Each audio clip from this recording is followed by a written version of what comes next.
하나님 감사합니다. 저희들 사랑하셔서 새로운 학기 시작하게 하시고 또 함께 고린도전서 공부하게 하시니 감사합니다. 함께 저희들 하나님 말씀 배우고 공부할 때에 은혜를 더하시고 지혜를 더하시고 이 시간을 통해서 더 주님을 알아가고 주님께 영광 돌리게 인도하시고 함께하여 주시옵소서.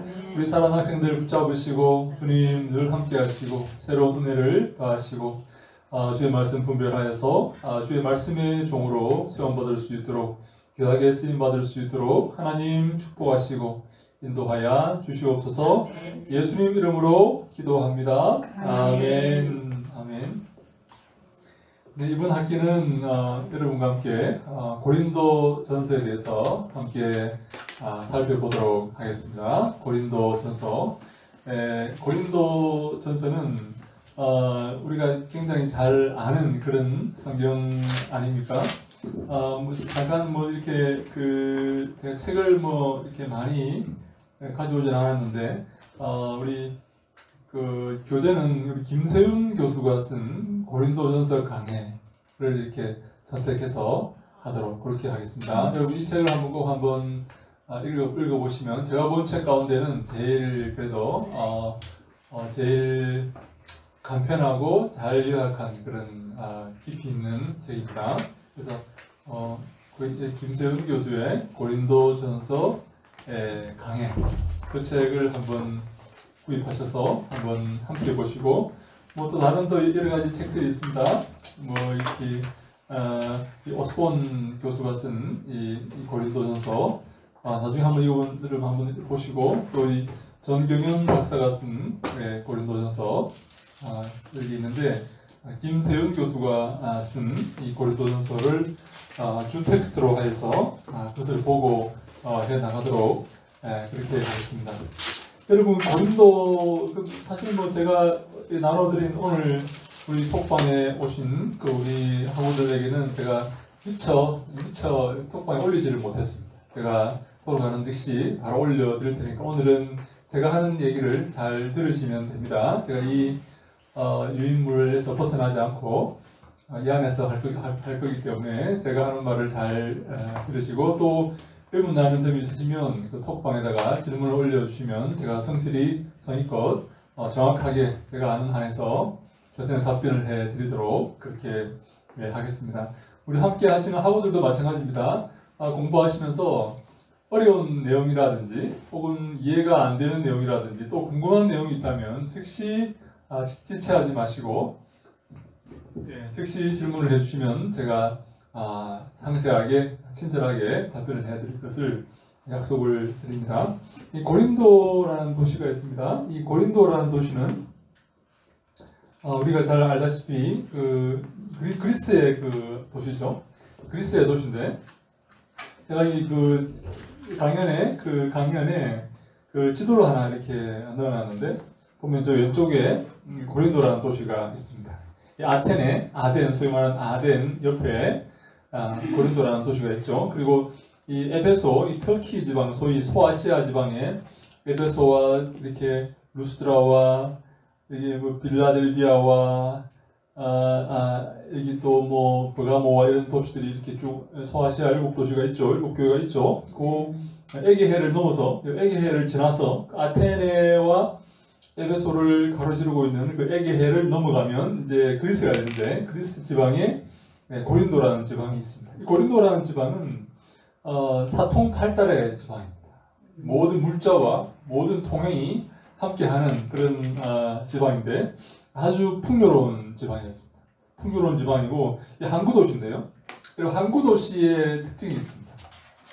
항구 도시의 특징이 뭔지 아십니까? 혹시 여러분 항구 도시에서 오신 분 계십니까? 항구 어릴 때 바닷가에 있을 때 사실 항구 도시의 특징이 여러분 뭔가 하면 우상을 많이 섬긴다는 미신을 많이 섬긴다는 겁니다. 왜냐하면 바닷가에 고기 잡으러 갔다가 바닷가에 항해를 나갔다가 돌아오지 못하는 경우가 많이 있어요.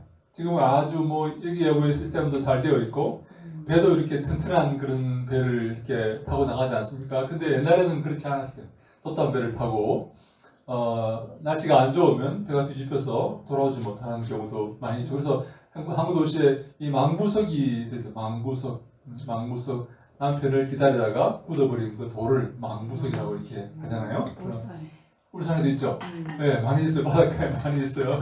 그래서 이제는 올까 저제는 올까 바닷가에서 남편을 기다리고 있다가 애기 없고 기다리고 있다가 굳어버린 거죠. 네, 그런 게 이제 뭐 옛날 이야기죠. 옛날 이야기인데 전설을 따라 삼절이 그런 건데 그런 것들이 많이 있기 때문에 목숨을 이렇게 잃을 수 있는 그런 굉장한 많은 일들이 있기 때문에 미신이 이렇게 성행합니다. 미신이 성행하고 아주 그 종교성이 많은 그런 곳이 바로 항구도시입니다. 또 항구도시가 또 어떤 특성이 있냐면 도덕적으로 좀 이렇게 황폐합니다. 그 선원들이 그 바다에서 오랜 기간 사람들을 만나지 못하고 오랜 기간 떠돌다 보니까 육지에 들어왔을 때 아주 도덕적으로 이렇게 물론 그 항구도시가 그런 걸 조장하기도 합니다. 하지만 아주 도덕적으로 이렇게 방탕하고 음란하고 황폐한 그런 도시였다. 그래서 이 고린도가 바로 그런 도시입니다. 여러분 기억합니다. 고린도 하면 여러분 기억합니다. 첫 번째 부유하다. 부유한 그런 곳이었다. 그리고 두 번째 음란한 도시였다. 세 번째 미신이 아주 생하는 그런 특별히 고린도에서는 아프로디테 그 로마 신화의 비너스입니다. 아프로디테라는 그리스 신화의 아프로디테 혹은 비너스 베누스라는 이름을 들어보셨습니까? 같은 말입니다. 베누스 같은 말입니다. 요즘 우리가 뭐 상표에다가 베누스를 이렇게 막 써놓고 하는 그런 걸 내가 보았는데 이런 이런 미신, 이 아프로디테가 음란의 풍요의 여신이죠. 예, 그래서 이 풍요의 신, 미신의 신 이런 것들을 섬기는 그런 동네가 그런 도시가 바로 고린도였다. 근데 여러분 이 독일어로 이 고린도 전설을 에스트 코린트 이렇게 말합니다. 에스트 코린트. 영어로 하면 first 코린티안 이렇게 코린티안 이렇게 말하죠, 그렇죠? first 코린티안 독일어로 에스트 코린트 이렇게 말합니다. 이 약자를 어떻게 하냐면 이렇게 씁니다. 콜 이렇게 쓰겠습니다. 네, 약자로 이렇게 고린도전서 3장 16절은 독일어로 이렇게 써요. 이렇게 써요. 고린도전서 3장 16절 이렇게 써요. 독일어로. 영어로 하면 이렇게 쓰죠. 영어로 하면 이렇게 하겠죠, 그죠? 네, 이렇게 할 텐데 영어를 우리가 이게 뭡니까, 여러분? 이게 코리아입니다. 코리아. 그래서 여러분 고린도전서를 보면요, 꼭 한국의 그런 교회 같아요. 희한하게 한국 교회가 갖고 있는 그런 점들을 고린도전서가 다 가지고 있어요. 고린도 교회가 다 가지고 있어요. 부유하고 그리고 서로 이렇게 가난한 자와 부유한 자가 서로 싸우고 있고 또 음란하고 한국어 말 음란하고 미신을 아주 잘 섬기기를 좋아하는 그런 도시가 고린도라는 도시고 이 도시가 제가 볼 때는 한국이 앞으로 나아갈 수 있는 그런 도시의 모습을 보여주고 있다, 그렇게 볼 수가 있어요. 점점 우리나라는 부유해지죠. 점점 물자가 풍요로워지죠. 그리고 점점 음란해집니다. 점점 미신을 많이 섬기게 돼요. 그래서 이 고린도 전서를 공부할 때 한국 교회를 우리가 항상 기억하면서 공부하면 좋겠다 하는 거죠. 한국 교회와 어쩜 그렇게 잘 맞는지 모릅니다. 예를 들어서 고린도 교회 가장 큰 문제가 하나 있었는데 그건 뭔가 하면 고린도 교회가 분열이 일어났던 그런 사건이거든요. 나는 바울파다, 나는 아볼로파다, 나는 게바파다, 나는 아니야 그리스도파다. 이렇게 해서 교회가 4분되었어요. 4분. 어떤 사람은 제가 독일에서 공부할 때 저를 가르치던 선생님은 게바파, 즉 베드로파와 그리스도파는 사실 미미한 그런 존재였고 실제 크게 양분되었는데 바울파와 아볼로파가 그렇게 양분되었다. 왜냐하면 3장에 보면 바울이 아볼로만 가지고 얘기하는 그런 부분이 있어요. 나는 심었고 아볼로는 물을 주었고 그러나 살아게 하시는 이는 하나님이시다. 그렇게 말하면서 자기와 아볼로만 얘기를 하는 그런 부분이 나와요. 그걸 통해서 당시에 베드로파와 그리스도파는 없었든지 아주 미미한 그런 존재였고 실제 고린도 교회를 양분했던 그런 파벌은 바로 바울파와 아볼로파였다. 그렇게 말을 해요. 근데 이 교회가 분리가 되고 나눠지고 하는 그런 모습이 우리나라에 얼마나 많습니까? 조금 마음에 안 들면 교회를 분리하고 교회를 가르고 이렇게 하는 경우가 많이 있죠. 우리 고린도 전서를 보면서 이 한국의 교회를 기억하면 좋겠다. 저는 고린도 전서를 보면서 사실 제가 고린도 전서 전공입니다. 전공을 했어요. 제가 논문을 이 고린도 전서로 썼습니다. 그래서 여러분과 함께 좀 그런 데 대해서 좀 깊이 있는 대화를 나누면 좋겠다 하는 생각을 했습니다. 여러분도 지체하지 마시고 이렇게 질문을 해 주시면 감사하고 또 이 시간이 이렇게 일방적인 그런 제가 얘기하는 시간이 아니라 여러분의 그런 피드백도 이렇게 듣고 여러분의 궁금한 면과 그런 것도 제가 이렇게 들어보는 시간이 되면 좋겠습니다. 바울이 고린도 전서를 바울이 이렇게 기록한 거에 대해서 한번 우리가 생각해 보아야 되는데 먼저 이 고린도 전서는 바울이 3차 선교 여행 때 에베소에 머물 때에 기록한 서신입니다. 고린도에 기록한 서신입니다. 3차 선교 바울은 선교 여행을 이렇게 3번 정도 이렇게 떠나는데 물론 마지막에 그 로마에 갔던 것을 4차 선교 여행이다 그렇게 말하는 사람이 있어요. 마지막에 로마에 압송되어 가죠. 로마 감옥에 갇힐 때 그 여행을 4차 선교 여행이었다. 물론 그것이 바울이 어디였든 로마로 가고 싶어 했던 그런 소망 가운데 이루어진 것이기 때문에 4차 선교 여행이었다 그렇게 보는 사람이 있어요. 그러나 크게 볼 때 바울은 3차례 선교 여행을 이렇게 다녀오는데 첫 번째 여행을 다녀오고 바울이 이렇게 이제 사도행전 13장, 14장, 15장 13, 14, 15에 사도행전 13에서 15장에 1차 선교 여행을 이렇게 다녀옵니다. 그래서 보니까 사도행전 15장 33절로 35절에 이렇게 되어 있습니다. 같이 한번 읽어보시죠. 시작. 얼마 있다가 평안히 가라는 전송을 형제들에게 받고 자기를 보내던 사람들에게로 돌아가되 바울과 바나바는 안디옥에서 요하며 수단 다른 사람들과 함께 주의 말씀을 가르치며 전파하니라.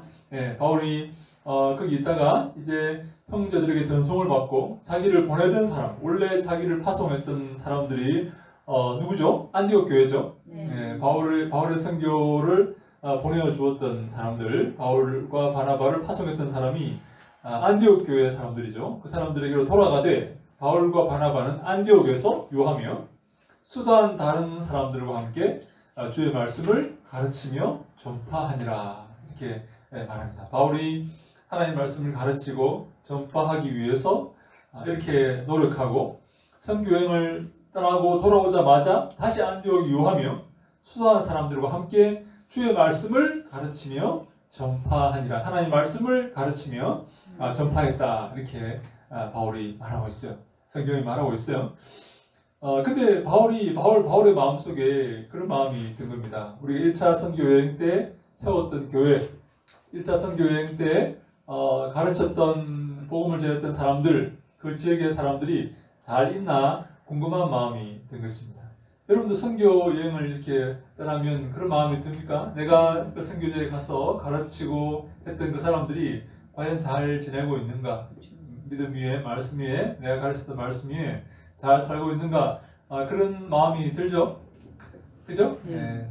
그런 마음이 들어서 바울이 다시 한번 그곳에 가서 잘 살고 있는지, 말씀대로 잘 살고 있는지, 말씀대로 그들이 그 교회가 잘 성장하고 있는지, 세워져가고 있는지 궁금한 겁니다. 그래서 이제 이 바울이 바나바들 이렇게 말합니다. 36절에 며칠 후에 바울이 바나바더로 말하되 우리가 주의 말씀을 전한 각 성으로 다시 가서 형제들이 어떠한가 방문하자 하고, 다시 바울이 바나바더로 우리 가서 우리가 세웠던 그 교회, 우리가 말씀을 전했던 그 형제들이 잘 있는지 다시 한번 확인해 보자. 그래서 다시 방문하자 해서 2차 선교 여행을 떠납니다. 근데 1차 선교 여행 때 문제가 하나 생겼어요. 바로 마가 요한 때문이었습니다. 우리 바나바의 생질 마가 요한이 중간에 가다가 다시 돌아갔지 않습니까? 근데 아무래도 바나바는 이렇게 권면하고 위로하는데 아주 특출난 그런 사람이죠. 그래서 바나바는 다시 마가 요한에게 한 번 더 기회를 주자. 제가 그런 애가 아니야. 제가 원래 나쁜 애가 아니야. 이렇게 성실한 애야. 같이 한번 이번에 기회를 주자. 근데 바울은 어떻게 합니까? 아니요. 안 돼. 쟤는 싹이 노래서 안 돼. 쟤는 다시 내려가면 또 문제를 일으킬 거야. 하면서 이제 근데 그 둘이 희한하죠. 대판 싸움이에요. 대판 싸워가지고 결별합니다. 결별. 네? 당신하고 안 가겠다 이렇게 결별해서 바나바는 마가 요한을 데리고 구브로라는 섬으로 이렇게 안디옥 옆에 섬이 하나 있죠. 안디옥 옆에 지도 보면 안디옥 옆에 섬이 하나 있죠. 네, 그게 섬이 구브로 섬입니다. 사이프러스라는 그 섬이죠.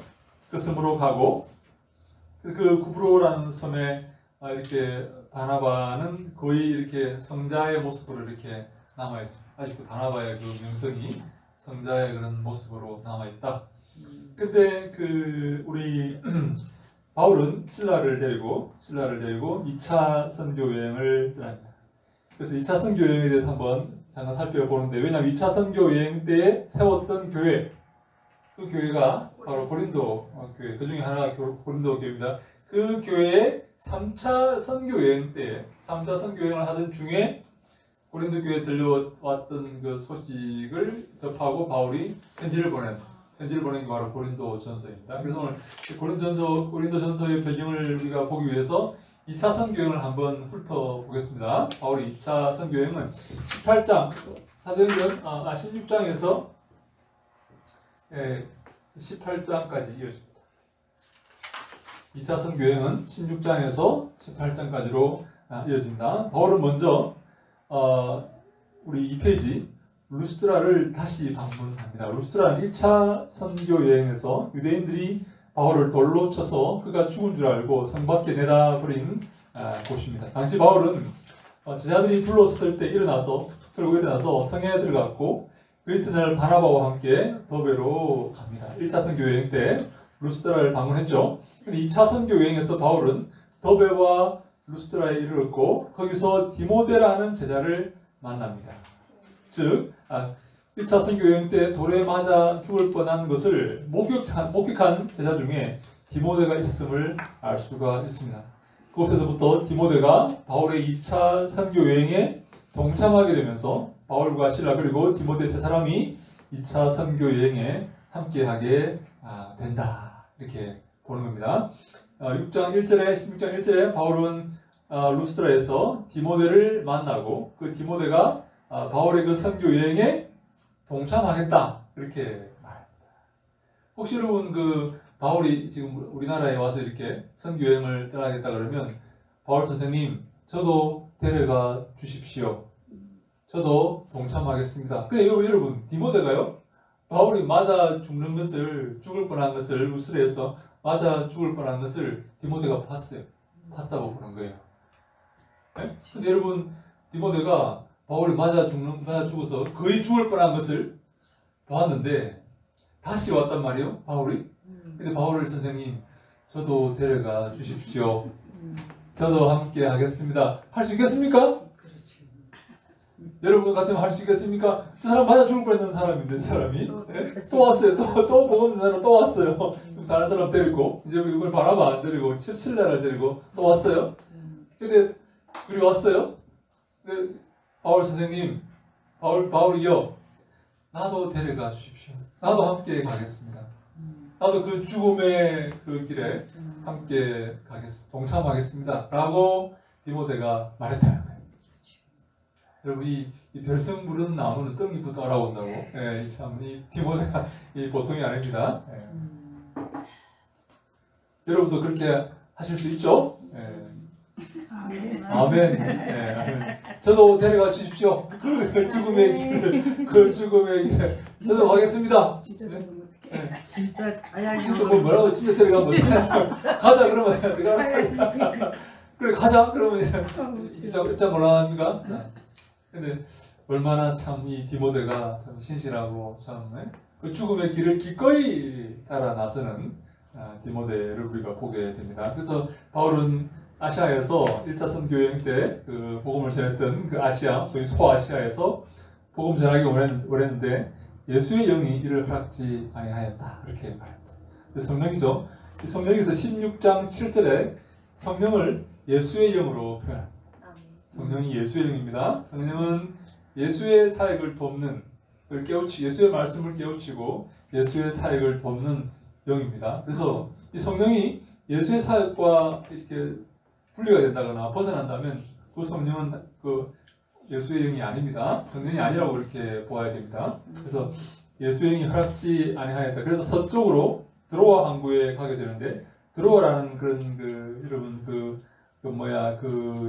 이 도시가 보이죠? 예, 이 유럽으로 건너가는 그 바로 코앞에 그 아시아 쪽에 드로아라는 그런 항구가 있는데 그 항구에 가게 되는데 밤에 환상 중에 마게도니아에서 한 사람이 나와서 마게도니아로 와서 건너와서 우리를 도우라라고 말하는 것을 보게 됩니다. 그래서 바울은 아시아에서 복음 전하는 것을 멈추고 환상 중에 그 나타난 그 마게도냐 사람이 하는 말을 인정하고 그것을 받아들이고 복음 전도의 일정을 바꾸어서 유럽으로 건너갑니다. 유럽의 첫 성이 바로 빌립보 성입니다. 유럽의 첫 성이 빌립보 성입니다. 근데 바울이 빌립보로 이제 건너가서 유럽으로 건너갔죠. 건너가서 안식일에 강가로 나가서 여자들에게 복음을 전했습니다. 바울은 주로 안식일에 복음을 전했습니다. 안식일 회당에 다니면서 그 회당에서는요 그 아무나 설교를 할 수가 있었어요. 회당장이 이렇게 혹시 여러분 가운데 주의 말씀을 이렇게 받은 사람이 있으면 나와서 이렇게 이야기를 해보라 그렇게 말하는데 그래서 바울이 회중 가운데서 일어나서 이사야서를 이렇게 펼쳐놓고 이사야서의 예언이 바로 예수에게 임한 것이다. 예수를 통해서 이루어진 것이다라고 이렇게 설교를 하게 되는 거죠. 근데 그 회당에 그 시나고그죠. 회당에 그 어떤 사람들이 모여있냐면 정통 유대인들도 모여있지만 정통 유대인이 아닌 다시 말해 할례를 받지도 않고 유대교 율법을 철저히 지킬 수 없는 그런데 그 유대교에 관심이 많은 그런 이방인들이 많이 모였어요.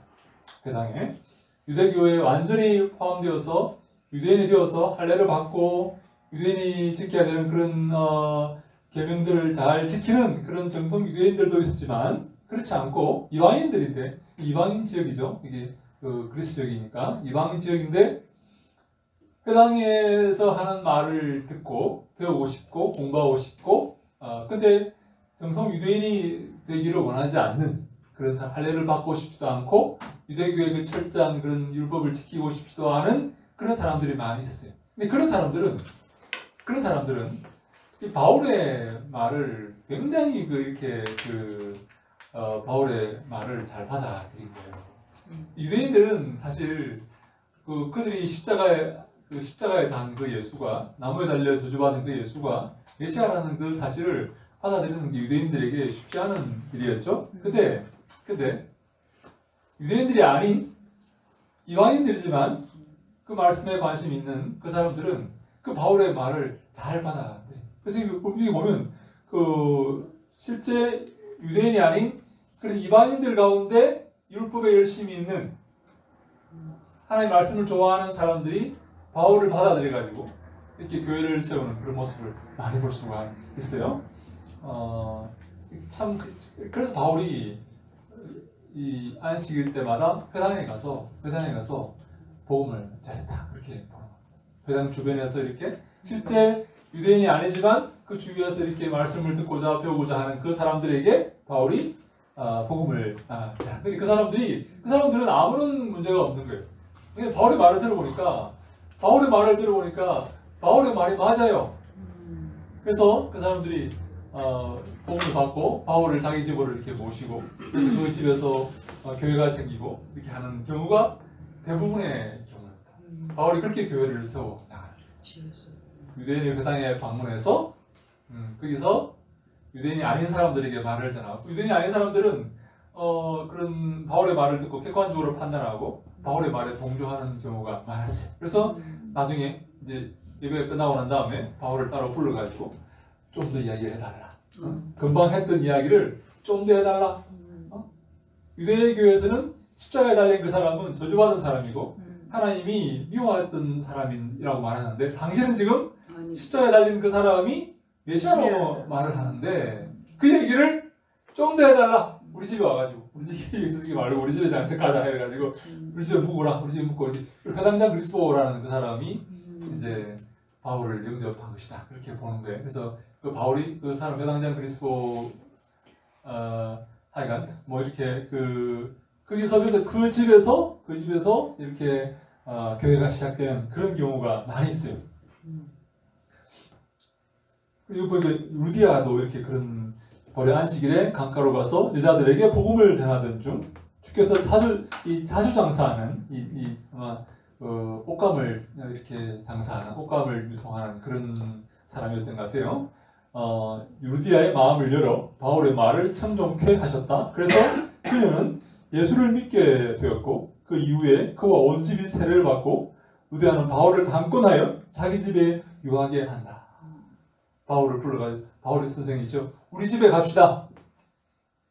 우리 집에 가서 지내면서 우리에게 하나님 말씀을 좀 가르쳐 주세요. 당신이 금방 말한 그 복음을 우리에게 좀 상세히 가르쳐 달라고 그렇게 말하는 거예요. 혹시 여러분들 그런 마음 있죠? 혹시 바울이 오시면 바울 선생님 금방 교회에서 말씀하셨는데 우리 집에 갑시다. 우리 집에 가서 내가 우리 집에 방이 있는데 거기서 좀 편히 쉬시고 금방 말씀하신 그 내용을 좀 자세히 좀 이렇게 내가 좀 빨리 말해가 잘 못 알아들었는데 하여간 우리 집에 가서 좀 자세히 좀 이렇게 알려달라고 그렇게 했는데 그 집 사람들이 다 예수를 믿게 된 거예요. 참 희한한 기적이 일어났죠. 그래서 그와 온 집이 세례를 받고 루디아는 바울을 강권하여 자기 집에 유하게 한다.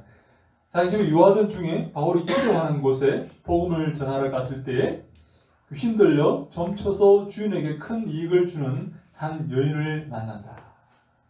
우리 빌립보에서 귀신 들려가지고 점을 치는 여자가 있었는데, 근데 바울이 루디아의 집에 유하던 중에 기도하는 곳에서 가서 복음을 이렇게 전했는데 거기에 어떤 사람이 있었냐면 귀신 들려가지고 점을 치는 여자가 있었다.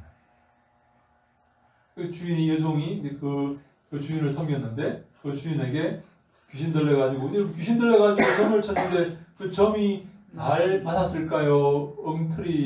엉터리였을까요? 잘 맞았죠. 잘 맞았습니까? 돈 벌지. 그래서 돈을 벌겠죠, 그죠? 예. 네. 희한하죠. 이 귀신 들려가지고 점을 치는데 그 점이 잘 맞았다는 거예요. 여러분도 이렇게 용하다는 사람이 있으면 가보고 싶고 막 그래요? 새해가 되었는데 용하대 저기 다리 밑에 저기 용화 새로 개업했는데 용하대 우리 한번 가보자. 우리 남편 사업이 어떻게 될는지 얼마나 궁금해요. 우리 아이가 이번에 어디 수시에 넣었는데 정시에 넣을까 수시에 넣을까 지금 한번 물어보자 가서 그런 마음이 고개를 끄덕끄덕 왜 없어요? 네. 근데 점을 치는 이 여종이 얼마나 용어했던지 큰 돈을 벌었다. 그 주인이 큰 돈을 벌었는데 바울이 이 점치는 여인의 귀신을 쫓아내어 버렸어요. 그랬더니 이제 그 주인이 화가 나겠죠? 왜요? 돈을 못 벌게 된 거예요. 이제 정신이사가 이제 정신을 똑바로 차려가지고 돈을 점을 안 치니까 이제 돈을 못 벌게 된 거예요. 그래서 이제 바울이 이렇게 이제 예수 그리스도 이름으로 내가 내게 명하노니 그에게서 나오라 이렇게 말하니까 이 더러운 귀신이 즉시로 나오게 되어서 그니까 더 이상 점을 치지 못하게 된다. 그래서 더 이상 이익을 보지 못하게 된 주인이 바울과 실라를 관원들에게 끌고 가서 옥에 가둔다. 그럼 바울이요, 그 귀신을 쫓아내지 않았더라면, 가만히 내버렸더라면 옥에 갇힐 일이 없죠. 근데 바울은 어떻게 해야 됩니까? 그냥 보고 지나쳐야 됩니까? 아니면 귀신을 쫓아내서 그 귀신 가운데 귀신에게 사로잡혀서 평생을 고통 가운데 살고 있는 그 여종에게 가서 귀신을 쫓아내 주어야 됩니까? 그 옥에 갇히고 핍박과 박해를 감수하고 귀신을 쫓아내 주어야 됩니까? 아니면 뭐 내가 뭐 그냥 뭐 지나가면 그만이지 내게 뭔 상관이 있다고 하고 지나가야 되겠습니까? 그래서 바울은 그 여인을 살려내야죠. 내가 설령 박해와 핍박을 당한다 할지라도 주님이 기뻐하시는 것은 뭘까요? 그 종이 귀신에게 사로잡혔던 그 종이 해방되는 것일까요? 뭐 내가 뭐 편하게 내 길을 가는 것일까요? 해방되는 것이겠죠? 네. 그래서 바울은 그 귀신을 쫓아내줍니다. 우리의 사역도 저는 마찬가지라고 생각합니다. 우리가 잘못된 귀신에게 잡혀서 평생을 그렇게 어둠 가운데서 헤매고 있는 그 사람을 해방시켜 주어야. 아멘. 말씀을 통해서, 기도를 통해서 내가 만약에 그 사람을 붙들고 이렇게 그 사람을 도와주기 위해서 이렇게 하다가 내가 감옥에 갇힐 수도 있어요. 그죠? 귀신을 쫓아냈는데 그 주인이 나를 감옥에 집어넣는 거예요.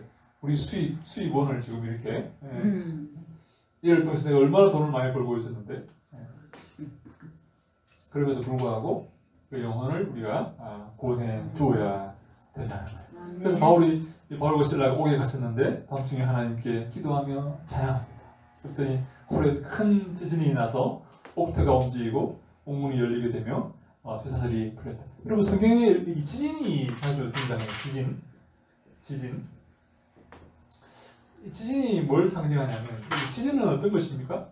지진은 땅이 흔들리는 거죠. 지진은 땅이 흔들리는 겁니다. 이게 뭘 상징하냐면 종말의 하나의 그 현상인데 더 이상 이 땅에 우리가 살 수 없다는 것을 상징해 주는 것입니다. 왜? 땅이 흔들리기 때문에 그렇습니다. 여러분 우리가 살고 있는 마음을 두고 발을 딛고 굳건히 의지하고 있는 이 땅이 흔들린다면 그래서 마음이 이렇게 심란해서 살 수 있겠습니까? 없지요. 그래서 하나님께서 땅을 흔드시는 거예요. 더 이상 이 땅에서 살 생각을 말라. 이 땅은 우리가 영원히 소망을 두고 살 곳이 아니다 하는 것을 알게 하시기 위해서 지진을 이렇게 보여주시는 건데 바울이 보세요.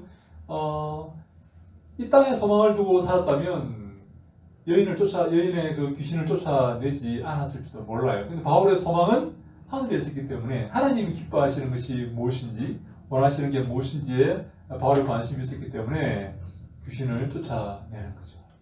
하늘의 소망이 있기 때문에. 이거 바울이 갖고 있는 하늘의 소망, 하나님이 기뻐하시는 것, 하나님이 판단하시는 것, 하나님이 상 주시는 것이 무엇인지를 바울은 거기에 관심을 두며 살았기 때문에 바울은 귀신을 기꺼이 쫓아내는 거예요. 그 행위가 나를 힘들게 하고 나를 괴롭게 하고 심지어 나를 감옥에 쳐넣는 그런 잘못된 그런 비참한 결과로 이끈다 할지라도 바울이 기꺼이 하늘에 소망을 두고 그래서 하나님께서 지진을 보여주십니다. 이 땅에 소망을 두고 살아서는 안 된다 하는 것을 우리에게 알려주시는 거죠. 우리도 마찬가지입니다. 이 땅에 소망을 두고 사는 게 아니에요. 천국에 소망을 두고 하나님이 기뻐하시는 것이 무엇인지 거기에 관심을 두고 살아야 한다는 것입니다. 그래서 지금 내가 갖고 있는 시간이 여러분 사실 우리가 갖고 있는 시간이 얼마나 될까요? 우리가 가지고 있는 재물과 능력과 정열이 얼마나 될까요? 얼마 있으면 아마 우리가 주 앞에 서게 될 것입니다. 그죠? 남아있는 이 시간과 이 정열과 이 지혜와 지식과 이 모든 것을 우리가 주를 위해 사용할 줄 알아야 되는 거예요. 주를 위해 사용할 때 주님께서 우리를 칭찬하시고 우리에게 상 주시는 줄로 믿습니다. 그게 바로 복 있는 사람입니다. 그게 복된 사람이고 주님이 기뻐하시는 사람이고 지혜로운 사람이다. 이 땅에 우리 갖고 있는 시간, 우리의 시간과 우리의 정력과 재물과 이것을 이 땅에 속하는 사람처럼 그렇게 사용하면서 산다면 어리석은 사람이라. 그래서 이제 간수 이야기, 우리 중요한 이야기 나오죠. 우리 16장 31절에 주 예수를 믿어라. 그러면 너와 내 집이 구원을 얻게 된다 하는 그런 말씀이죠. 그래서 이제 그 간수가 바울과 실라가 찬양을 하자 큰 지진이 나서 이제 쇠사슬이 풀리니까 간수가 자다가 깜짝 놀래가지고 옥문이 열린 것을 보고 죄수들이 다 도망한 줄 알고 칼을 빼서 자살하려고 합니다. 그래서 바울이 크게 소리 질러서 네 몸을 상하지 말라. 우리가 여기 있다. 도망가지 않았다. 그대로 있다. 이렇게 바울이 말하죠. 당시에 그 죄수가 도망가면 그 간수가 그 책임을 지고 그 형벌을 받는 그런 제도가 있었어요. 그래서 간수가 그 형벌을 받느니 차라리 죽자 해가지고 자살을 이렇게 하려고 하는 거죠. 그때 바울이 주 예수를 믿어라. 그래야만 너와 내 집이 구원을 받게 된다. 그렇게 말합니다. 여러분, 우리 예수를 믿으면 우리와 우리 집이 다 구원을 받게 되는 줄로 믿습니까? 아멘. 근데 우리 여러분 식구들 가운데 왼수들이 없습니까? 예수 안 믿고 끝까지 대적하고 하는 그 왼수들이 있습니까? 없습니까? 있습니다. 꼭 집에 한 사람씩 있죠? 예. 왼수들이 꼭 한 사람씩 있습니다. 분명히 예수를 믿으면 우리 집이 다 너와 내 집이 구원 받는다 그랬는데 왜 왼수들이 끝까지 구원 안 받고 끝까지 예수 안 믿고 대적하고 그러고 있는 걸까요? 네, 그런 사람들이 꼭 있습니다. 네, 그럼에도 불구하고 우리 기도하면서 주님께서 도와주시도록 기도해야 될 줄로 믿습니다. 아멘. 그래서 이제 그들이 이제 그 일을 겪고 그 빌립보에서 그 일을 겪고 이제 루디아의 집에서 나와서 데살로니가에 이릅니다. 거기서 새 안식일 동안 새 안식일은 며칠일까요? 3주요? 네, 안식일이 이제 한 번 돌아올 때 7일이죠? 새 안식일이면 3주 한 21일 정도 되겠죠? 유대인의 회당에서 바울이 성경을 강론하여 복음을 전했는데 경건한 헬라인의 큰 무리가 예수를 믿게 된다. 이 경건한 헬라인의 큰 무리가 이거 보면 사도행전 17장 11절로 12절 말씀 함께 읽을까요? 볼까요? 시작. 베레아에 있는 사람들은 데살로니가에 있는 사람들보다 더 너그러워서 간절한 마음으로 말씀을 받고 이것이 그러한가 하여 날마다 성경을 상고함으로 그 중에 믿는 사람이 많고 또 헬라의 기부인과 남자가 좁지 아니하나. 그래서 바울이 지금 우리 누가가 사도행전을 쓰면서 데살로니가에 있는 사람들과 이 베레아에 있는 사람들을 비교하는데 이 베레아에 있는 사람들이 데살로니가에 있는 사람들보다 더 너그러워서 간절한 마음으로 말씀을 받고 옛날 번역에는 더 신사적이어서 이렇게 번역을 했어요. 더 신사적이다, 더 너그럽다. 그래서 이것을 우리 개정개혁은 더 너그럽다 그렇게 말했어요. 이 원래 이 하프로스라는 말인데요. 이게 무슨 말인가 하면 후하다는 그런 후하다. 그러니까 우리가 하나님이 이렇게 우리에게 후하게, 그러니까 하나님께 우리가 기도할 때 후하게 해주신다는 그런 그 말씀이 있죠. 우리 아끼지 않고 후하게 악인과 선인에게도 하나님 아끼지 않고 후하게 우리에게 주신다는 그 말씀대로 이 신사적이라는 말은 후하다는 그런 말입니다. 네? 여러분들도 후하시기 바랍니다. 네, 후하고 이렇게 아끼기보다는 후하고 이렇게 신사적이고 멋진 그런 그리스도인이 되어야 되는데 이 데살로니가에 이렇게 바울이 이럴 때 유대인들이 시기해서 바울을 잡으러 나서고 다시 말해 누구 어디입니까?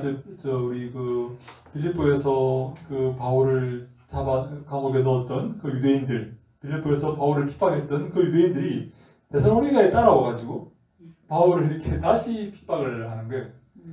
바울이 데살로니가에 가서 이렇게 복음을 전하고 하니까 많은 무리가 예수를 믿고 많은 사람이 예수를 믿게 되니까 저 빌립보에서 바울의 핍박에서 감옥에 집어넣었던 그 유대인들이 나쁜 사람들이 데살로니가에 따라와가지고 박해를 하는 거예요. 이 보면 우리가 바울이 큰 사역을 이렇게 이루려고 하면 참 이 악한 마귀는 끝까지 우리를 박해하고 끝까지 핍박하는 것을 보게 됩니다. 그래서 바울이 이 데살로니가에서 큰 헬라인의 경건한 헬라인의 큰 무리가 예수를 믿게 되었다. 그렇게 성경은 말하고 있어요.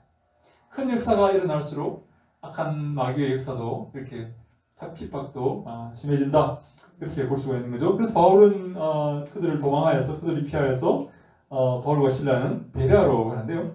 이 베레아에 가니까 어떤 사람들이 있었냐면 너그러워서 간절한 마음으로 말씀을 받고 이 간절한 마음으로 이 베레아 사람들이 말씀을 들었다. 간절한 마음. 건성으로 그러면 그렇지 이렇게 넘어가는 게 아니라 그런가 보다 좋은 말이겠지 이렇게 넘어가는 게 아니라 내한테 도움이 되는 말이 아니네 이렇게 넘어가는 게 아니라 간절한 마음으로 말씀을 받았다.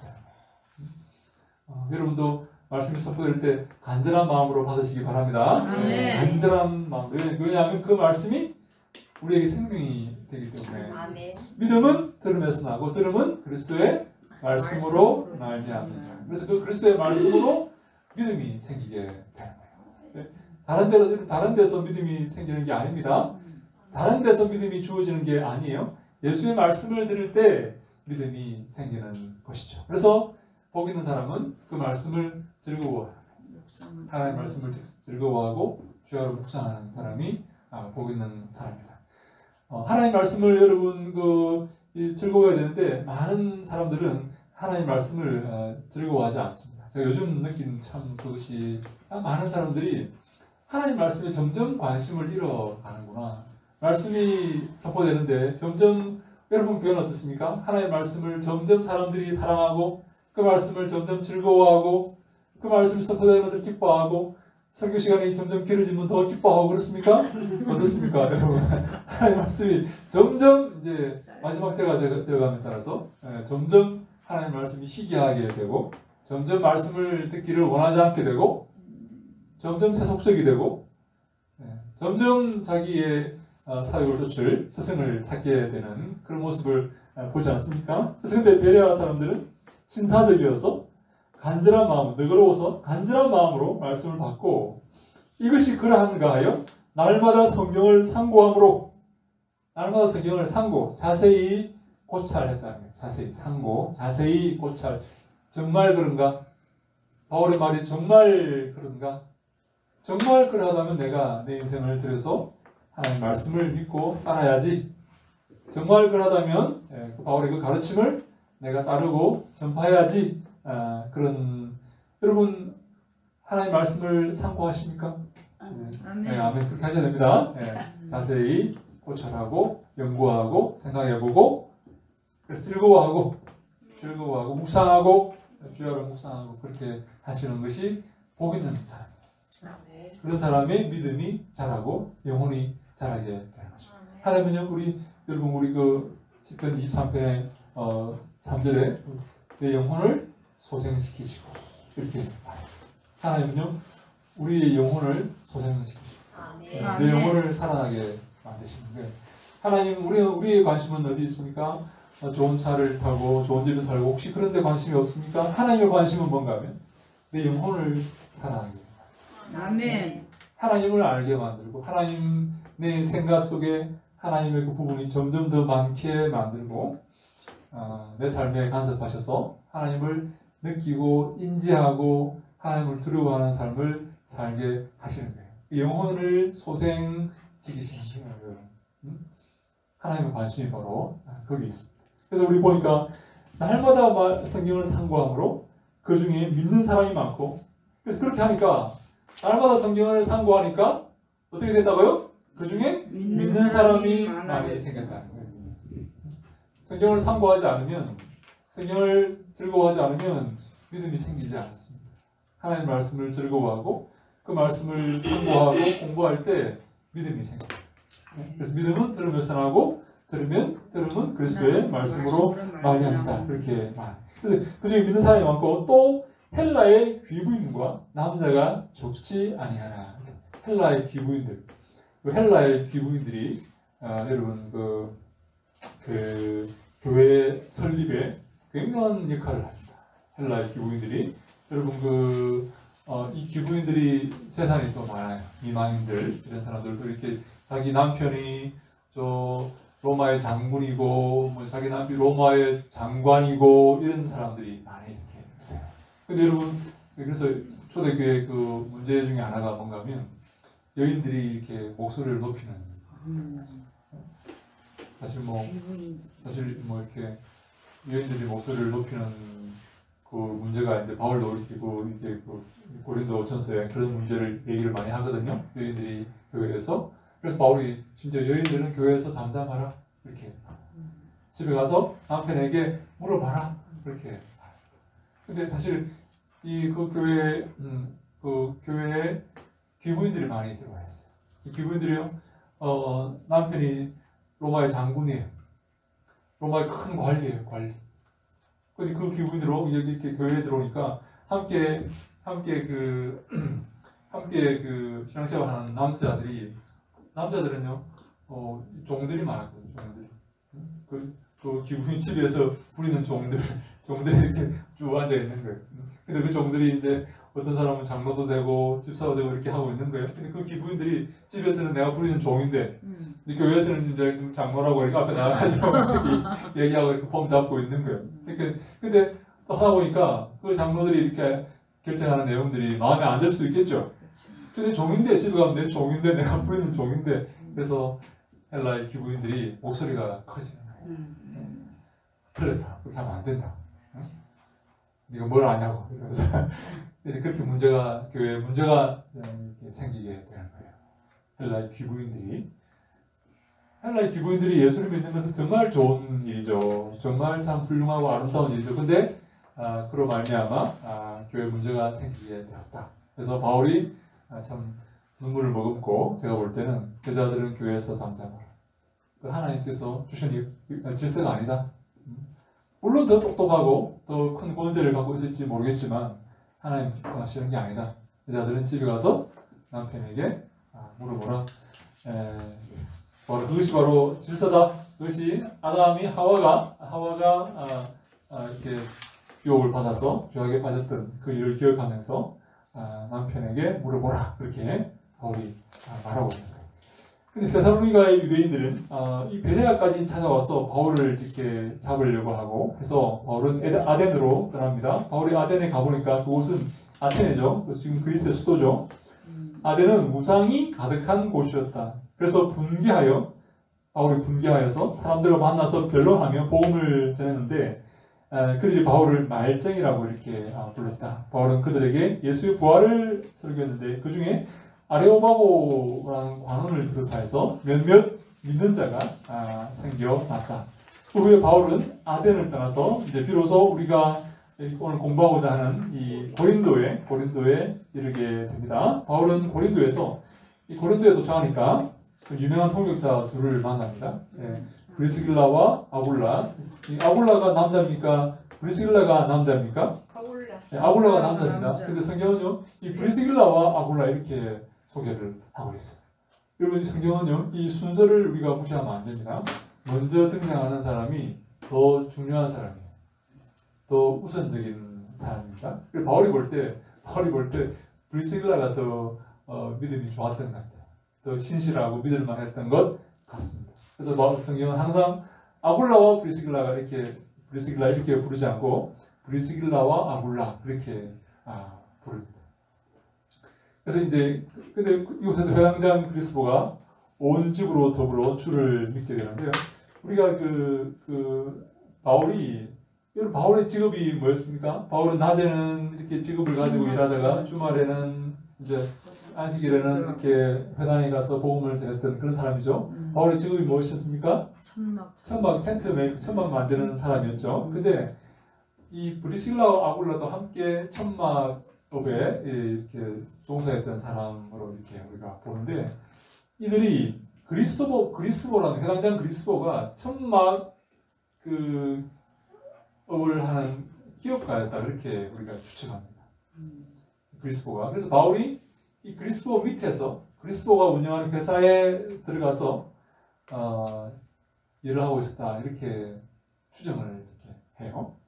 회당장 그리스보 밑에서 일을 하고 있었던 것이 아닌가 그렇게 추정을 합니다. 그래서 수당한 사람들도 믿고 세례를 받는 역사가 일어났다. 그래서 바울이 이 고린도에서 1년 6개월 동안 머물면서 복음을 전할 때 그리스보 그 회사에 들어가서 일하면서 그 수익을 얻어서 복음을 전했다. 그렇게 그런 것이 아니겠는가라고 추정을 합니다. 그래서 사도행전 18장 12절 17절은 주 51년 여름부터 아가야 지방의 총독이었던 갈리오 앞에 선 바울에 대해서 언급한다.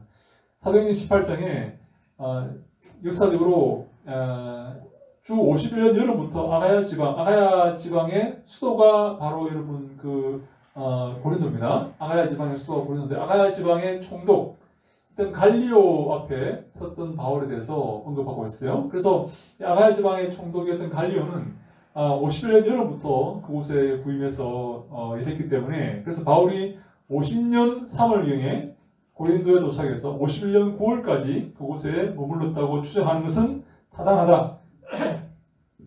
1년 6개월 동안 18개월 동안 바울이 그 고린도에 머물렀기 때문에 50년 3월경에 고린도에 도착해서 51년 9월까지 그곳에 머물렀다라고 추정하는 것은 타당하다. 그 후에 바울은 고린도를 떠나서 배 타고 에베소로 가고 아굴라와 브리스길라 부부도 바울과 함께 에베소로 이주를 한다. 바울은 에베소에서 전도하는데 참 여러분 이렇게 참 놀랍지 않습니까?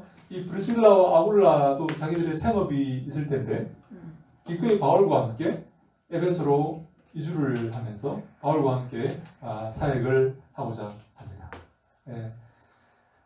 자기 생업과 터전이 있을 텐데 그것을 버리고 고린도에서 기꺼이 에베소는 우리가 아까 봤듯이 이 터키 지방, 소아시아 지방으로 이렇게 이동하는 거죠. 상당한 거리가 있어요. 상당한 거리가 있는데 기꺼이 브리스길라와 아굴라는 바울과 함께 그곳으로 이동하는 거예요.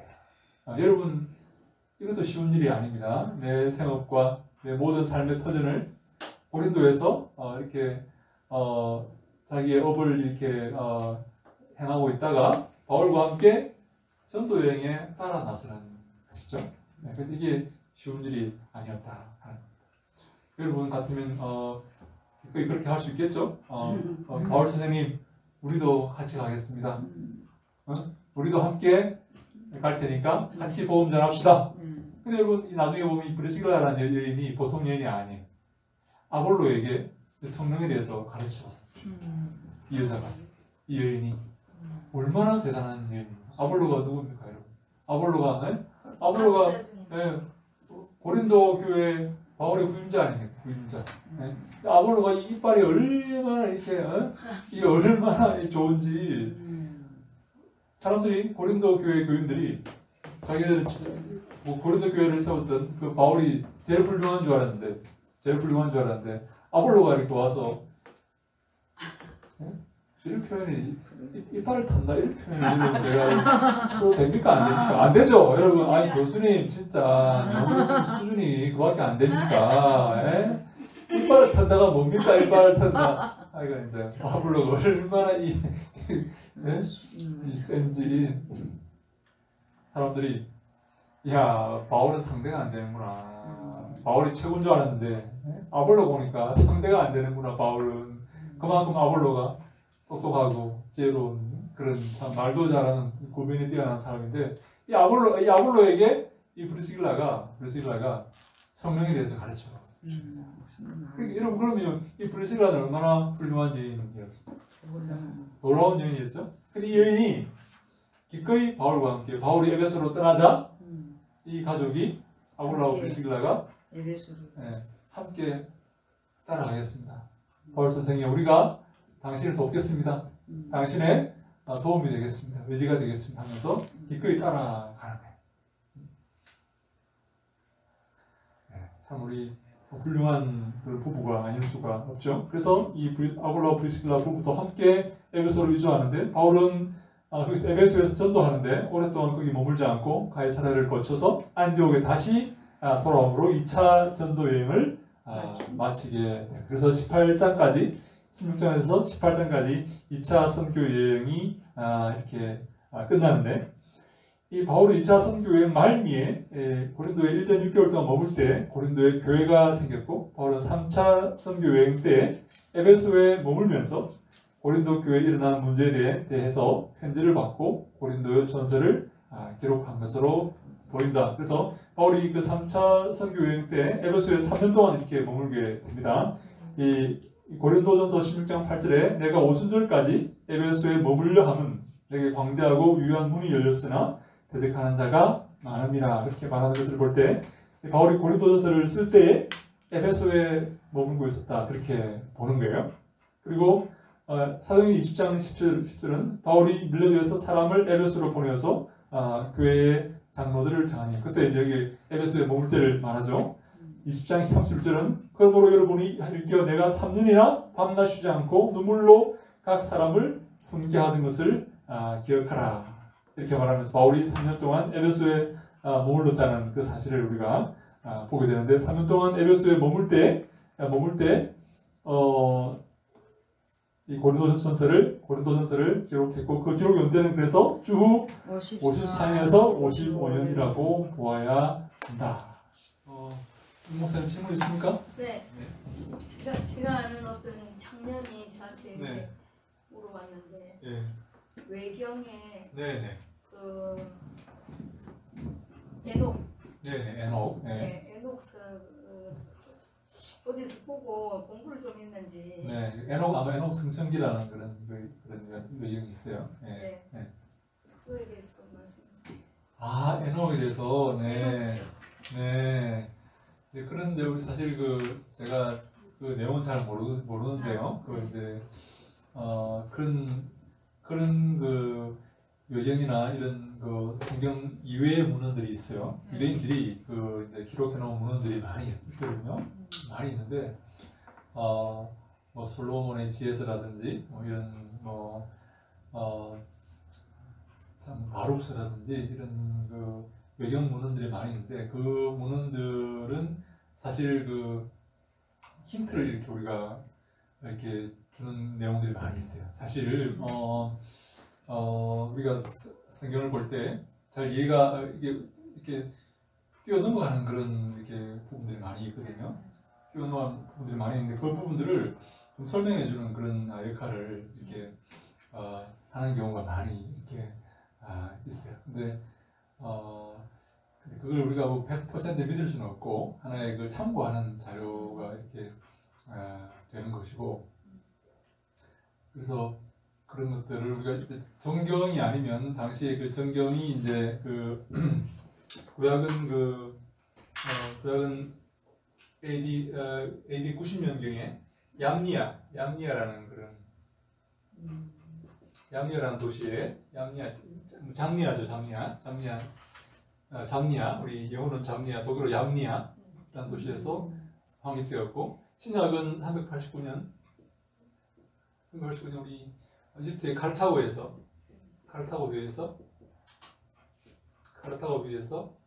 이렇게 정경이 확립이 됩니다. 구약 39권 얌니아교회에서 구약 39권은 얌니아교회에서 정경으로 확립이 되고 신약은 AD 389년 이집트의 카르타고 회의에서 정경으로 확립이 됩니다. 이게 이제 문제가 뭔가하면 어떤 기준으로 구약이 정경화 작업이 이루어졌는가? 어떤 기준으로 신약은 정경화 작업이 이루어졌는가? 그럼 신약에 많은 그런 바나바 서신이라든지 베드로 복음서라든지 요한 복음서 요한 이렇게 베드로 계시록이라든지 이런 다른 정경으로 들어오지 못한 그런 내용들은 어떠한 기준으로 정경으로 들어오지 못했는가? 논의가 많이 있어요. 구약의 많은 문헌들도 어떠한 근거로 구약 정경으로 캐논으로 들어오지 못했는가 하는 그런 논의가 많이 있어요. 근데 이제 전체적으로 당시의 학자들이 이 종교회의에서 얌니아 회의 90년 그리고 잠니아 회의죠. 그리고 389년에 이 칼타고 회의에서 주교들이 이렇게 당시 주교들이 다 모여서 회의를 하면서 이 부분은 받아들일 수 없다 하는 그런 부분들은 정경에서 이렇게 다 빠진 겁니다. 그래서 우리 에녹 성층기라든지 그런 관련된 그런 내용들이 이제 정경에 이제 부합하지 못하는 그런 내용들이 있기 때문에 정경에서 빠지게 된 것이죠. 그래서 우리 그걸 하나 참고하는 거지. 그래서 우리가 뭐 그걸 갖다가 사실로 혹은 진리로 받아들일 필요는 없다. 우리에게 주어진 정경만 받아들이면 된다는 거죠. 제가 참 요즘 이렇게 그런 것들을 많이 이렇게 사실 제가 요즘 그런 걸 읽고 있어요. 이렇게 외경들 외경들 많이 읽고 왜냐하면 그 참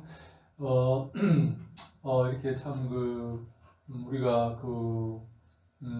공감할 만한 그런 내용도 사실 있어요. 근데 모든 걸 다 갖다 버리기는 좀 아까운 그런 것들이 있어요. 조금 참 이거는 참 우리가 이 성경을 이해하는 도움이 되는 그런 부분이 있다는 것을 이렇게 제가 요즘 읽으면서 그런 부분을 읽고 있는데 재미도 있고 참 그런 부분들이 사실 있기는 있어요. 여러분 그런 내용이 있어요. 혹시 여러분 제 말 한번 들어보세요. 이게 뭐 타당한지 안 타당한지 이게 전설을 따라 내려오는 얘기입니다. 모세가 이제 하나님이 가라 그러니까 모세가 저는 혀가 둔화해서 말을 못한다고 말하지 않습니다. 모세가 왜 혀가 둔화가 되었는지를 설명하는 전설이 있어요. 바로의 공주가 이제 바로의 아버지한테 이 전설 따라 담절입니다. 이거는 아버지한테 모세를 데리고 와가지고 아버지 아들을 없지 않습니까? 모세가 아버지 후계자가 되게 해주세요. 그렇게 말하는 거예요. 그러니까 이제 히브리인 자식 아닙니까? 히브리 아들 아닙니까? 히브리니까 주신 아들이 이렇게 이제 만류하는 겁니다. 안 됩니다. 바로요. 저 아이는 히브리이기 때문에 이 나라를 망하게 할 겁니다. 이렇게 말합니다. 그래서 이제 우리 바로의 신하들이 그러면 한번 바로의 공주가 이렇게 자꾸만 고집을 하니까 우리 한번 시험을 한번 해봅시다. 저 아이가 숯불을 집에 이렇게 검덩이와 숯덩이를 앞에 놓고 자기가 무엇을 집는지 한번 봅시다. 이렇게 말해요. 만약에 저 아이가 검덩이를 집으면 저 아이는 당장 지금 죽여야 됩니다. 근데 숯덩이를 집으면 바보니까 우리가 후계자로 인정해도 됩니다. 그렇게 이제 시험을 하는 거예요. 근데 빨간 숯덩이하고 금을 넣었는데 금을 이렇게 두었는데 지금 보니까 이 아이가 정신이 있고 정신이 멀쩡하면 이 금덩이를 집겠죠. 그러면 이제 바로의 신하들의 손에 죽는 거예요. 근데 이 아이가 바보처럼 이렇게 모세가 뭘 집었냐면 숯덩이를 집었다. 숯덩이를 집었을 뿐만 아니라 그 숯덩이를 입에 집어 넣었다. 그래서 입이 그때 혀가 이렇게 혀를 다쳤다는 거예요. 그때. 그래서 바로의 그 궁정에서 이 아이가 살아남은 거예요. 다시 말해 후계자의 그런 모습으로 이렇게 드러났다면 아마 그 신하들에게 그 히브리 아이이기 때문에 죽었을 텐데 바보처럼 그렇게 행동을 했기 때문에 이 아이가 살아났는데 상처가 남았겠죠. 혀가 그때 다쳤다. 그래서 그래서 모세가 하나님께서 가라고 이렇게 하셨을 때 주님 저는 혀가 둔합니다. 저는 말을 못합니다. 라고 이렇게 말을 했다는 전설 따라 담절입니다. 여러분 이해가 되십니까? 이거는 절대 그 성경에 나오는 게 아닙니다. 흘러 나오는 그런 얘기들입니다. 이런 것들이 이제 그런 에녹 승천기랄지 그런 에녹 승천기라고 에녹 승천기 에녹이 이렇게 이제 이제 올라갔다는 거죠. 이제 이렇게 하늘 올라간 그런 내용들. 에녹이 말 타고 올라갔다는 내용 있죠? 혹시 기억나십니까? 네. 말 타고 와서 뭘 타고 올라갔습니까? 불병거 타고 올라갔습니까? 하여간 올라갔는데 하여간 잘 모르겠는데 나는. 하여간 에녹도 이제 그런 데 전설 따라 삼천리 그런 게 있어요. 그런 내용들이에요. 그러면 성경에 에녹이 300년간 하나님과 동행했다는 말이 있는데도 불구하고 그 사람의 생애가 전혀 표기가 없잖아요. 그렇죠. 유다서에 잠깐 예언 했다는 그 말은 그렇죠. 있는데 그렇죠. 그걸 그러면 이제 외경에 그렇죠. 그래서 이제 사실 유대인들이 전설 같은 걸 많이 기록해 놨겠죠, 그죠? 에녹에 대한 이야기, 숨은 이야기, 백그라운드 스토리 이런 것들 많이 있겠죠. 그런 것들을 기록해 놓았는데 사실 근데 그 얘기들이 우리가 딱히 정확하게 믿을 필요는 없지만 또 유대인들의 그런 상황과 그런 것들을 이해하기 위해서 또 필요할 때도 있어요. 한번 읽어보면 이런 분위기였구나 하는 것을 우리가 알게 되기 때문에 다 갖다 버릴 필요 없지만 또 그렇다고 해서 그걸 정경으로 우리가 또 이렇게 맹신할 필요는 없다는 거죠. 네, 감사합니다. 또 질문 있습니까? 없습니까? 네, 그러면 이렇게 이제 우리 3페이지 보니까 우리 고린도 교회는 바울의 수고와 노력을 통해 세워졌다. 바울이 이 교회를 세우고 떠나자 그 지역의 타락한 분위기가 곧 그 교회에 영향을 미쳤다. 그 소문을 들은 바울은 교인들의 잘못을 지적하고 그들을 진리의 말씀과 믿음 위에 굳게 세우기를 원한다. 그래서 자신의 사도권을 내세워 그들의 문제인 분쟁, 음행, 소송 문제, 혼인 문제, 성만찬과 은혜의 남용 등에 대해 구체적으로 언급하며 논리 정연하게 답변한다.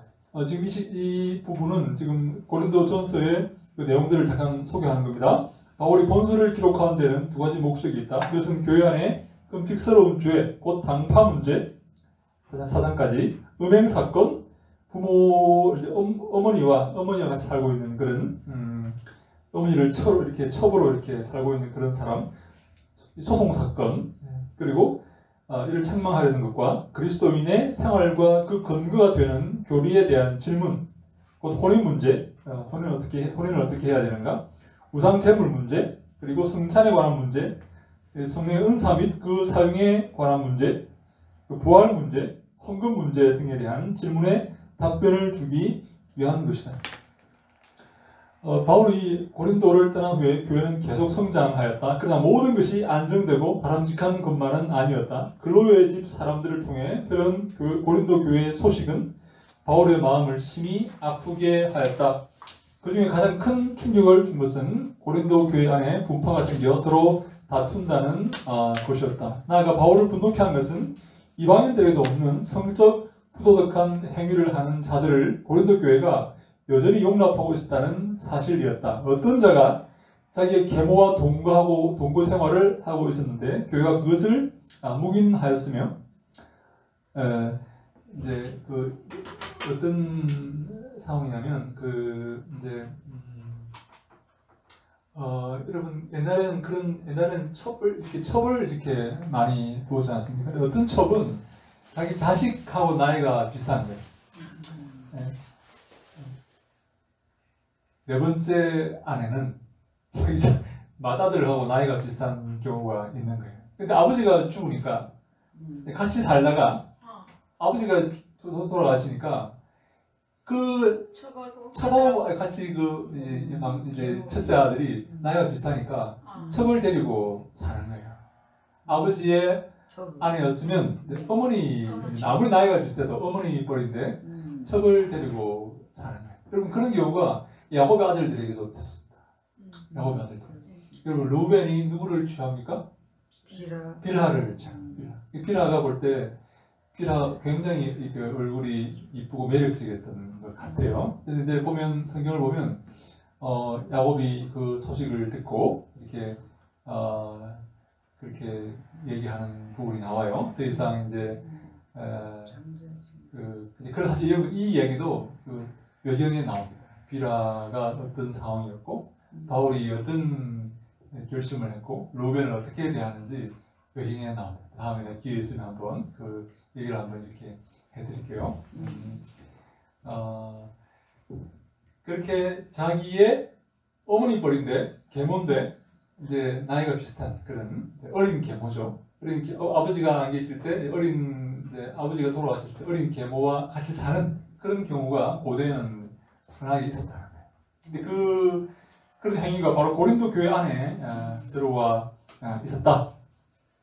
그리고 어떤 사람들이 여전히 창녀들과 함께 가늠 생활을 지속하고 있었고 또 교회에서 성찬할 때 부유한 자들은 실컷 먹고 마시는데 가난한 자들은 그들의 빈약한 음식으로 인해서 모멸감과 소외감을 느끼게 되었다. 한편 영적인 감성주의에 빠진 고린도 교인들은 성령의 은사에 많은 관심을 기울이면서도 절제치 못하여 예배 질서가 파괴되곤 하였다. 그래서 예배 시간에 사람들이 막 일어나서 방언을 하고 예언을 하고 막 이렇게 완전히 예배 질서가 파괴되어 버리는 것이. 그래서 특별히 방언의 은사를 지나치게 강조하여 이 성령의 은사를 오해하는 경향도 있었다. 제가 말했죠. 이 한국 이 고린도 교회가 한국에 있는 교회 모습하고 너무나 비슷한 그런 모습을 가진 거예요. 우리도 그런 여러분 이렇게 혹시 그런 생각 여러분 하지 않습니까? 방언을 해야만 참된 그리스도인이다. 방언 못하면 성령 세례 못 받은 거고 그리스도인이 아니다. 혹시 그런 마음 없습니까? 너 아직 방언 못해? 네? 뭐 방언도 못해? 뭐 이런 그런 우울감 이런. 그래서 고린도 교회 예배 가운데 막 방언이 난무하고 막 막 자기 마음대로 일어나서 막 예언을 하고 이렇게 난리가 난 거예요. 무질서한 그런 모습을 보이게 되었다. 그래서 바울이 그 방언에 대해서 경각심을 일으키고 그래서 그가 심혈을 기울여 전한 죽은 자의 부활에 대한 신앙을 또 부정하는 자들도 있었다는 거예요. 고린도 교회에서 다시 말해 부활은 과거의 사건일 뿐이어서 장래의 부활을 기대하기 어렵다고 하거나 영적인 부활만을 말하는 자들이 고린도 교회에 있었다는 거예요. 이러한 소식들 외에도 고린도 교인들이 써보낸 편지에는 여러 가지 문제들이 제기되어 있습니다. 우리 마지막으로 한 가지만 말씀을 드리면요, 바울이 첫 번째 고린도 교회 교인들에게 보낸 편지는 뭔가면 이 고린도전서 그 밑에 우리 고린도전서 5장 9절에 이런 말씀이 있습니다.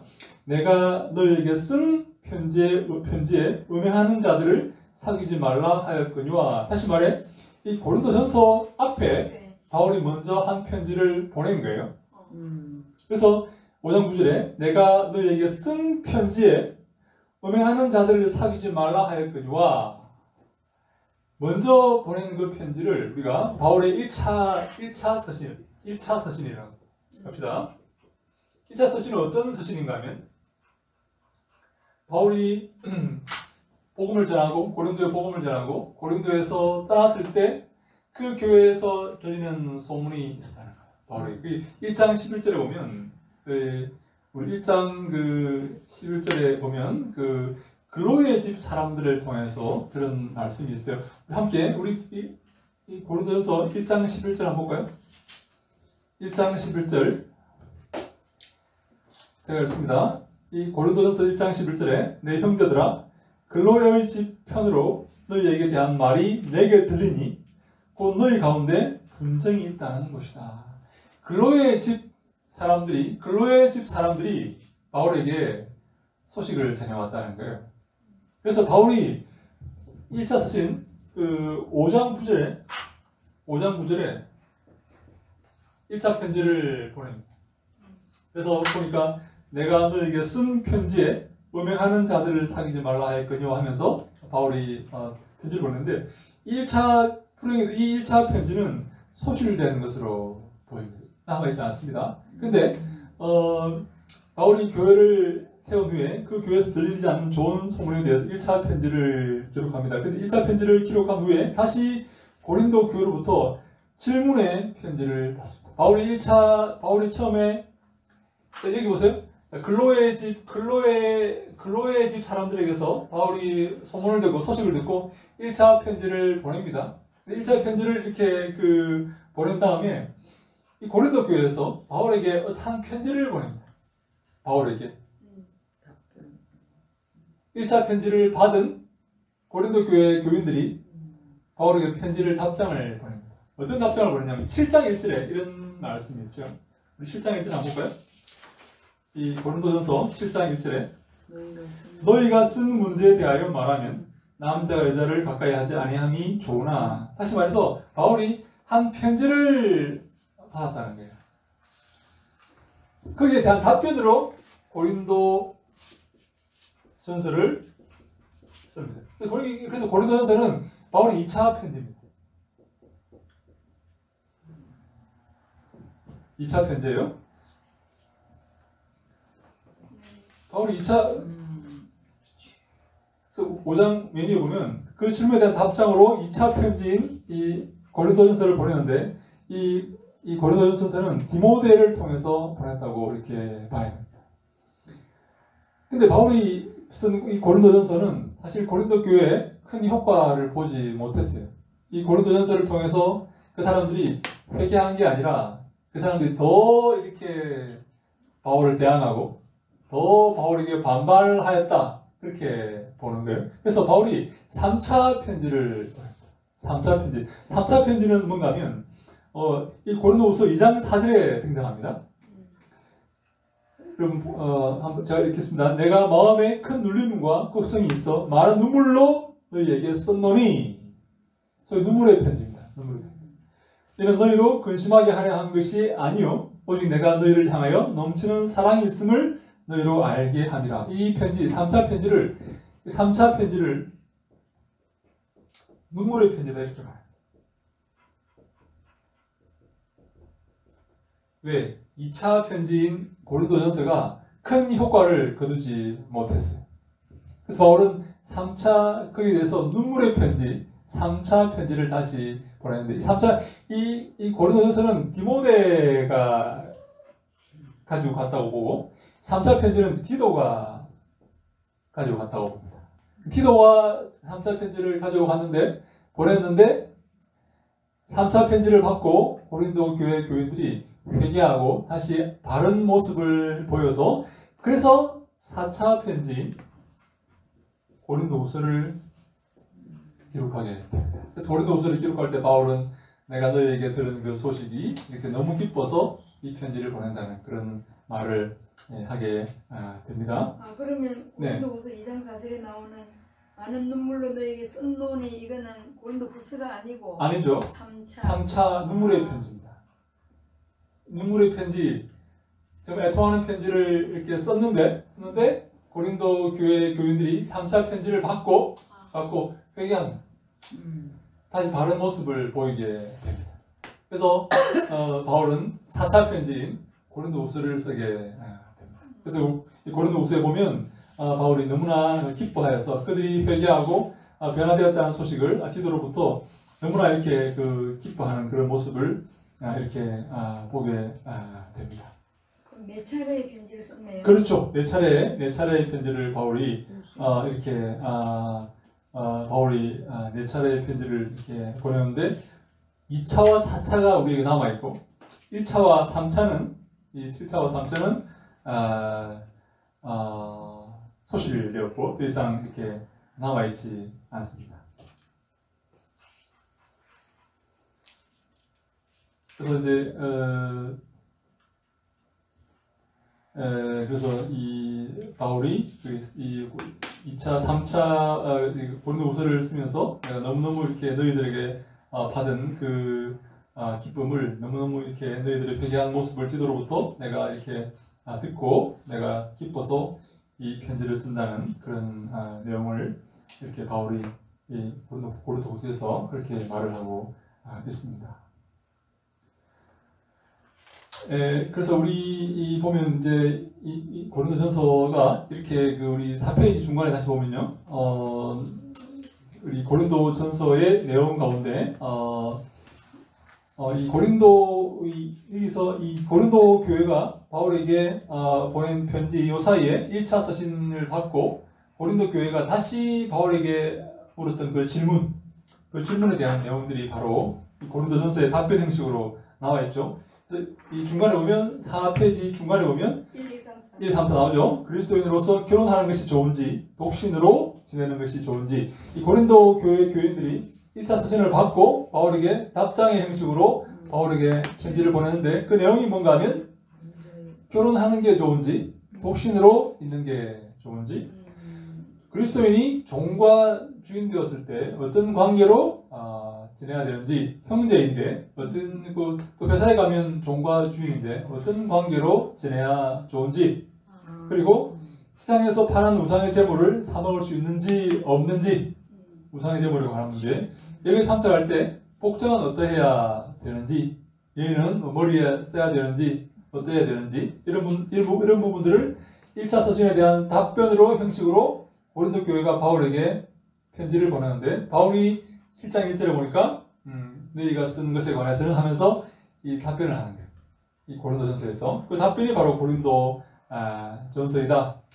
특별히 이런 질문들은 어떤 그 배경에서 나왔냐면 이 고린도 교회에 그 영지주의 사상을 가진 그런 자들이 있었다. 그래서 육을 벗은 영적 인간에게는 완전한 구원과 무조건적인 자유가 있다고 주장하였고, 이러한 영향이 고린도 교회의 이 부도덕한 생활과 성령의 은사에 대한 오해, 그리고 육체의 부활을 부인하는 문제를 일으켰다. 이에 대하여 바울은 오직 그리스도의 십자가의 진리만을 강조함으로써 모든 이단적 영향들을 배격한다. 고린도전서는 크게 두 부분으로 나누어지는데 1장에서 11장은 그리스도인의 행위에 대한 시정이고 그들의 잘못에 대한 시정이고 12장부터 16장은 그리스도인의 행위에 대한 교훈이다. 전자는 신앙생활에 대한 시정이나 처리 문제를 다루고 있고 후자는 교리적인 교훈을 하고 있다. 사실 고린도전서는 고린도에 보낸 바울의 두 번째 편지이다. 1차 편지가 이렇게 이 고린도전서 5장 9절에 나와 있고 이렇게 2차 편지가 고린도전서이고 이 2차 편지를 통해서 고린도 교회는 전혀 회개하지 않고 바울의 그 말을 받아들이지 않고 심지어 더 강박하게 이렇게 바울에게 반대하고 반항했던 그런 모습을 고린도 교회가 이렇게 보이자 바울은 눈물의 편지를 보내고 이 편지를 가져갔던 디도가 좋은 소식을 회개하는 소식을 바울에게 이렇게 보내자 바울은 4차 편지인 고린도후서를 쓰게 됩니다. 총 4편의 편지를 바울은 고린도 교회에 이렇게 보내게 되었습니다. 네, 오늘 여기까지 하고 다음 주에는 5페이지 우리 본문 주요부터 들어가도록 하는데 혹시 오늘 여러분 나누었던 대화 가운데서 혹시 궁금한 내용이라도 있습니까? 시간이 좀 갔지만 네네. 교수님께서 고린도전서 66권 중에 네. 고린도전서를 연구하고 전공을 하게 된 네. 이유는요? 이유나 목적이 있습니다. 네, 거기 성찬에 관련된 내용이 주의 만찬에 관련된 내용이 이 고린도전서 11장에 있기 때문에 그렇습니다. 네. 그래서 선생님께서 성찬에 대해서 연구해보라 이렇게 말씀하셔서 고린도전서에 나와 있는 성찬의 그 내용이 가장 원초적이고 가장 더 예수님 실제 하셨던 그 말씀과 가장 가깝다고 제가 믿기 때문에 이 고린도전서 11장을 중심으로 이렇게 논문을 쓰게 되었습니다. 다음에 한번 기회 있으면 우리 마태, 마가, 누가에 나와 있는 그 주의 만찬 기록과 이 고린도전서에 나와 있는 주의 만찬 기록을 비교하면서 어떻게 예수님께서 말씀하셨는지를 한번 다 조금씩 달라요. 다르기 때문에 한번 이렇게 예수님께서 하신 말씀이 무슨 의미이고 그리고 가장 예수님께서 원래 하신 말씀과 가까운 그런 내용이 그런 텍스트가 어떤 것인가에 대해서 한번 살펴보면 좋겠습니다. 네. 혹시 또 다른 질문 있습니까? 네. 없습니까? 영지주의가 지금 현실에서도 지금 계속적으로 이어져 온다고 생각하세요? 네, 영지주의는 지금 여러분 제가 요즘 읽었던 책 중에 하나가 뭔가는 영지주의가 지금 다른 모습으로 다른 얼굴로 지금 우리 주위에 들어가 있다는 그런 그 책이에요. 그러니까 우리 주위에 나타나 있는 뉴 에이지라든지 종교다원주의라든지 다 영지주의의 모습이라는 게 이게 마귀가 우리에게 이렇게 침입할 때, 우리 유혹할 때 옛날에 쓰던 그런 그 이야기, 그런 모습을 이름만 바꾸어서 얼굴만 바꾸어서 이렇게 들어가 있다는 거예요. 영지주의는 우리가 이렇게 잘 아시다시피 영적인 어떤 그 진리와 영적인 그런 지식이 중요하다. 그것만 있으면 나머지 모든 것은 다 필요 없다. 그런 내용 아닙니까? 그래서 그런 내용들이 이렇게 우리에게 들어와 있다. 그래서 다음 지금 하고 있는 그 모든 이런 그 방탄 이런 내용들, 그런 성적인 그런 방종들 이런 것들 다 영지주의의 사상에서 나온 그런 내용들이거든요. 그러면 그 영지주의 사상이 그 시대를 바꿔가면서 모양들이 아니면 그 생각하는 사상이나 이런 것들이 조금씩 바뀌어 왔다는 거죠. 그렇죠. 그 시대에 맞춰서 다른 가면을 쓰고 이렇게 오는데 여러분 우리가 우리 주 바알 숭배를 이렇게 우리 우상 숭배를 당할 때 바알 숭배를 말하지 않습니까? 그죠? 바알의 모습, 바알이 여러분 풍요의 신이거든요. 근데 바알이 그 당시에는 바알의 모습으로 나타났지만 그 서양 그 이렇게 고대 근동의 그 신화들을 보면 다 여러분 각기 다른 모습으로 다곤은요, 블레셋 신의 다곤도요, 바알이 이름을 바꾼 것에 불과합니다. 아폴로 바알의 이름 바꾼 것에 불과해요. 여러분 누굽니까? 우리 그 바벨론의 그 신 누구죠? 우리가 제우스도 그렇고 그 누구죠? 우리 그 죽은 자를 이렇게 슬퍼하는 그 구약에 나오는 몰록도 마찬가지고 다 이게 바알의 다른 모습이 똑같은 신이에요. 그러니까 내가 볼 때는 이름만 다르지 마귀가 사탄이 각각 다른 그 지방에 각각 다른 이름으로 이렇게 나타나서 역사를 하는 똑같은 성질의 신이기 때문에 그렇다. 그래서 오늘 우리가 섬기고 있는 알라 다 제가 볼 때는 마찬가지예요. 그 다음에 우리 기회 있으면 우리 고대 근동의 신들에 대해서 한번 신화에 대해서 한번 이렇게 생각을 해보면 좋겠습니다. 네. 한번 기도할까요? 기도하고 마칩시다. 기도합시다. 제가 기도할게요. 기도합시다. 하나님 감사합니다. 저희들을 사랑하셔서 오늘 처음으로 우리 고린도전서 아버지 강의를 하였습니다. 우리 사랑하는 우리 종들 축복하시고 이 시간에 하나님 말씀 더 알게 하시고 하나님 만나게 하시고 이 말씀을 통해서 저희가 변화받게 하시고 또 우리 바울의 그 마음과 성령의 그 은혜를 체험하는 이 시간 되게 하여 주시옵소서. 우리를 통해서 한국교회가 변화되게 하시고 남은 인생 하나님 주의 말씀 붙들고 주님이 기뻐하시는 귀한 사에 가다가 주 앞에 서서 칭찬받는 우리 모두가 다 되게 하여 주시옵소서. 이 경기성신 축복하시고 믿음 가운데 늘 부흥되게 하시고 생명의 말씀 전하는 귀한 믿음의 신학교가 되게 하여 주시옵소서. 그곳에 속한 모든 우리 사랑하는 교우들 축복하시고 은혜 가운데 늘 승리케 인도하여 주시옵소서. 예수님 이름으로 기도합니다. 아멘.